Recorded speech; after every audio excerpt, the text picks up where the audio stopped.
distinction time again. Today's distinction is between resources and resourcefulness, right? So the resources are the things you need from the outside. I need more time. I need more money. I need more people. I need more friends. I need more things. I need my own bathroom. I need a bigger bedroom. It's things like that. Resources that are going to help you create the type of life that you want to live that makes you happy. Resourcefulness is what are you doing with the things you have?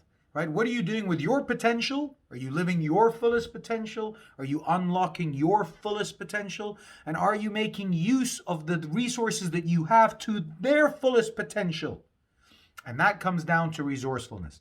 That's your attitude, that's your awareness, that's your understanding of the situation, that's your acceptance of the situation, and that's your ability to figure out what the hell to do with what you have.